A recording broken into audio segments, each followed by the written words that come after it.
Hi, everyone. I'm Tim Cash. Welcome to the IMDb show at home. I am dialed in with the one and only, the super talented Anna Kendrick. How are you? I'm good. Thank you so much for having me. Listen, one of the great lights this week for me was catching up and watching Love Life, your brand new show on HBO Max. Congratulations. I'm Augie, by the way. Darby. Furby? Darby. Darby. Yeah, I know. I've gotten Furby before at Starbucks a lot. Right? Yeah. I've always enjoyed watching your career from the early days. You take roles that are always a fresh perspective. What was it that felt like a fresh take on the genre with Love Life? I mean, the thing that really drew me to the show was I read the pilot episode like forever ago now, and that was all that existed at the time. And it just felt so confident, so honest. It felt like, that thing when you read, whether it's an article or a book or you watch a movie, where you just go like, who gave them permission to talk about me? You know, like, it just captured that feeling. And I know that relatable is one of those words that's been used to death. And like, you know, it's like such a kind of corporate, icky word now, but that was totally the feeling that I got. Oh my God, I'm obsessed with him and it's so pathetic.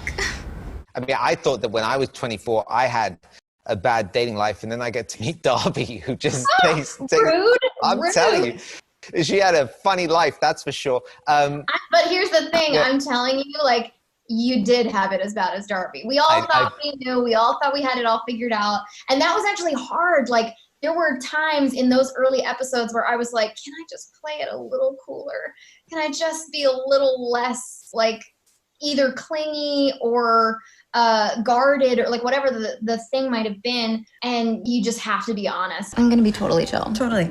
I'm gonna be totally chill. Mm-hmm. You have an amazing, an amazing opportunity as an EP on the show yourself. You get to work alongside Paul Feig.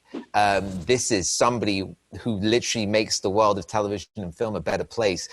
If you can bottle it, what is his secret sauce? What did you watch that makes him truly great? You think about like Bridesmaids, and the scene where Kristen Wiig and Rose Byrne are like giving dueling speeches, and it's so petty and gross. And it's like Paul is so open and so kind and like unfailingly generous and compassionate that it's like he's really good at observing the pettiness and like the human failing, because he's always like trying to rise above and do the right thing. Right. And so it like has weirdly made him a master at like, you know, just capturing those moments where you're like, no, don't do that. But also I understand why you did that. You know, it's not like characters where you're like, I hate you. You're making terrible decisions. You're just like, oh, don't do that because I did that and it was terrible and it ended badly. You're your problem, Annie. And you're also your solution. Up in the Air. Not only did that change the way that I thought I flew, it really introduced you in an amazing performance alongside George Clooney. What is your favorite memory from shooting that film? Oh gosh, I mean, I just, you know, I was so lucky that whole film, like I just spent it absolutely crippled with anxiety. But I would say that. What were you anxious about?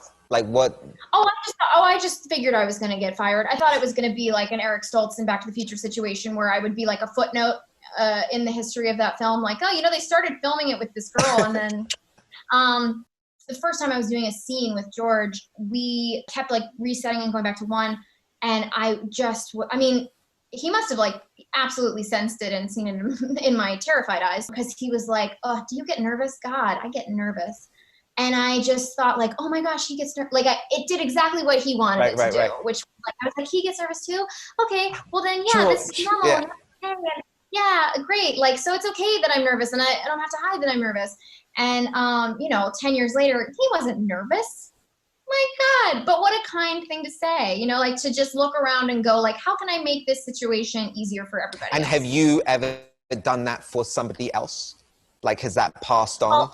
Well, what's funny is like, I had a situation on A Simple Favor where Blake and I had to like remind ourselves that Henry Golding is nude. Yeah. Like we he's just seems like a out of the box Veteran, movie star. yeah, of course. Like, yeah, I was like, oh, this is the situation where, but it would never, that's the crazy thing. It would never occur to me that I would be in, you know, the reverse of that situation, and that I would need to, you know, because of course I still feel like, right. you know, the person who's like new on set. Yeah, it was like I had to remind myself that like after takes, he might be going, right.